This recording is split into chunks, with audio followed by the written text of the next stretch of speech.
maka Ibu Mega menyatakan prihatin dan sangat mengkhawatirkan terhadap kehidupan demokrasi ke depan. Halo saudara dimanapun Anda berada, Anda sedang menyaksikan Live Viral News bersama saya Sandi Yuwanita. Sekretaris Jenderal PDIP Hasto Kristianto turut merespons terkait mundurnya Erlangga Hartarto dari kursi Ketua Umum atau Ketum Partai Golkar pada Minggu 11 Agustus 2024 lalu. Hasto mengaku terkejut saat mendengar kabar tersebut. Hal itu lantaran mundurnya Erlangga dinilai tiba-tiba menjelang Pilkada serentak 2024. Padahal Erlangga di matanya merupakan sosok komunikator yang baik. Bahkan Hasto mengungkapkan sudah banyak kerjasama yang terjalin selama ini dengan Partai Golkar. Hasto juga mengatakan bahwa mundurnya Erlangga menyentuh aspek kedaulatan partai. Ia menuturkan dinamika politik yang terjadi saat ini menjadi tantangan tersendiri bagi partai politik untuk terus menjaga anggotanya. Pihaknya pun sempat menyinggung terkait pengalaman ketika PDIP mengalami berbagai intervensi kekuasaan pada masa Orde Baru. Tujuan intervensi kala itu ialah untuk mengerdilkan demokrasi dan menjauhkan prinsip-prinsip kedaulatan partai. Mengejutkan bagi kami adalah berita mundurnya Ketua Umum Partai Golkar Bapak Erlangga Hartarto. Beliau sosok komunikator yang baik dan membangun kerjasama politik yang baik di dalam pilkada. Kami banyak bekerja sama dengan Partai Golkar, selain dengan partai yang lain seperti Gerindra, PKB, P3, Perindo, Hanura, dan juga Partai Amanat Nasional.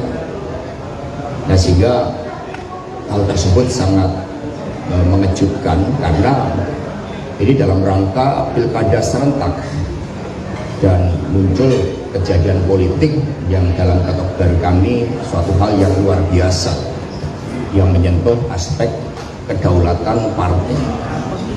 Nah, karena itulah kami ikut prihatin dalam situasi seperti itu, dan kemudian tentu saja ini tantangan bagi kita sebagai bangsa termasuk bagi partai politik untuk betul-betul menunjukkan kedaulatannya sebagai partai yang mengemban amanah dari rakyat, dan partai itu selalu memiliki mekanisme yang sudah terlembaga terkait dengan kepemimpinannya. PD Perjuangan memiliki pengalaman buruk pada masa Orde Baru ketika berbagai intervensi kekuasaan itu dilakukan yang tujuannya adalah untuk mengkerdilkan demokrasi, menjauhkan prinsip-prinsip kedaulatan rakyat. Dan ketika watak kekuasaan sudah berbeda di dalam tujuan membangun demokrasi itu, dalam situasi tantangan yang tidak mudah seperti persoalan global, ketegangan di Timur Tengah, harga-harga pangan yang naik, persoalan perekonomian kita, kemudian persoalan terkait dengan kelas menengah, tidak adanya supremasi hukum, maka kami mengkhawatirkan hal-hal itu akan membawa dampak yang kurang baik, termasuk di dalam perekonomian nasional kita. Sebagai partai politik, PD Perjuangan tidak campur tangan terhadap rumah tangga partai politik lain, tetapi tentu saja terhadap apa yang terjadi itu sangat. Ketua Umum atau Ketum PDIP Megawati Soekarno Putri prihatin atas mundurnya Erlangga Hartarto dari jabatan orang nomor 1 di Partai Golkar tersebut.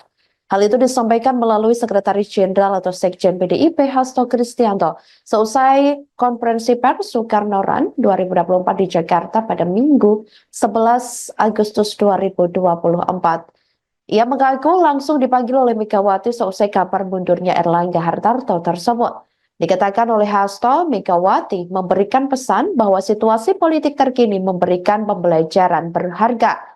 Partai harus kokoh dan bisa bersatu secara kolektif. Kekuatan kolektif itu akan membuat partai kuat dalam menghadapi tekanan apapun, bahkan intervensi hukum. Hasto menyebut tekanan terhadap Erlangga sebenarnya sudah menjadi wacana publik dari jauh hari sebelumnya. Namun ketika berbagai upaya akomodatif itu sudah dilakukan dan ternyata pada akhirnya tekanan itu tetap ada. Maka dari itu, ia mengatakan seharusnya hal ini menjadi satu pelajaran yang berharga untuk tetap kokoh menghadapi tekanan apapun. Hanya saja, Hasto tak menyebutkan tekanan yang ia maksud. Hasto sendiri mempunyai banyak pengalaman secara politik bersama dengan Erlangga. Politikus asal Yogyakarta itu memuji sosok Erlangga sebagai komunikator yang baik. Apalagi diakuinya komunikasi dengan Erlangga makin intens menjelang pemilihan kepala daerah atau Pilkada 2024. Sebagai partai politik, PD Perjuangan tidak campur tangan terhadap rumah tangga partai politik lain, tetapi tentu saja terhadap apa yang terjadi itu sangat mengejutkan dan kami prihatin karena kami juga bisa merasakan suasana kebatinan di balik itu. Itu terima kasih. Pak, ya. Dalam video yang beredar ada kesan kayaknya ada tekanan Pak Erlangga dalam video itu. Apakah Pak Hasto juga melihat hal itu? Ya, kalau proses itu sebagai wacana publik, sebagai hal-hal yang dirasakan, sebenarnya sudah terjadi jauh sebelumnya. Ketika sebelum Pilpres itu berlangsung, bahkan tekanan-tekanan itu juga masih terjadi yang dialami wali kota kami, Ibu Ita misalnya, itu ketika Pilpres juga menghadapi hal yang sama. Dan ketika berbagai upaya akomodatif itu sudah dilakukan, ternyata pada akhirnya tetap. Maka ini menjadi suatu pelajaran yang berharga bagaimana kita harus betul-betul kokoh menghadapi tekanan apapun, ya kita harus kuat. Karena sejatinya percaya diri, hidup merdeka, hidup berdaulat, kalau itu diyakini dalam kekuatan kolektif, itu mampu menghadapi intervensi apapun dengan menggunakan hukum sekalipun. Maka Ibu Mega menyatakan prihatin dan sangat mengkhawatirkan terhadap kehidupan demokrasi ke depan karena implikasinya itu nantinya juga sangat luas. Sebagai partai politik, PD Perjuangan. Seusai mundurnya Erlangga Hartarto dari Ketua Umum Partai Golkar, sejumlah nama muncul yang digadang-gadang menjadi penggantinya. Sejauh ini, sudah ada 3 nama calon Ketua Umum Partai Golkar yang mencuat ke publik. Di antaranya Bahlil Lahadalia, Bambang Susatyo atau Bamsud, hingga Agus Gumiwang. Namun demikian, muncul lagi 2 nama yang diisukan masuk dalam daftar calon pengganti Erlangga.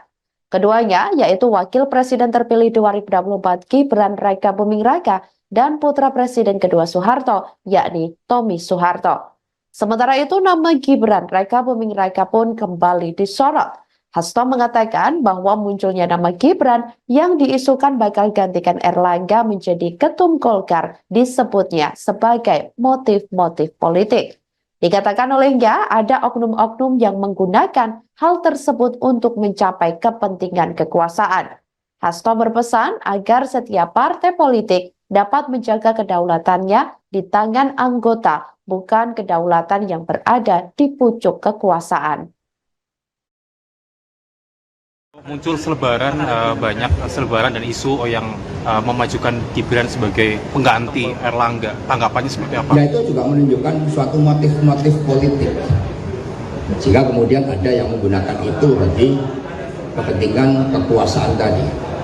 Maka PD Perjuangan kami mendoakan agar partai politik, setiap partai politik betul-betul dapat menjaga kedaulatannya yang berada di tangan anggota. Kedaulatan itu bukan berada di pucuk kekuasaan. Muncul banyak selebaran. Demikian live viral news kali ini, saudara. Jangan lupa download aplikasi Tribun X untuk informasi lebih lengkap di www.tribunx.com. Tetap bersama kami dan selamat menyaksikan program selanjutnya. Terima kasih dan sampai jumpa. Download Tribun X sekarang. Menghadirkan lokal menjadi Indonesia.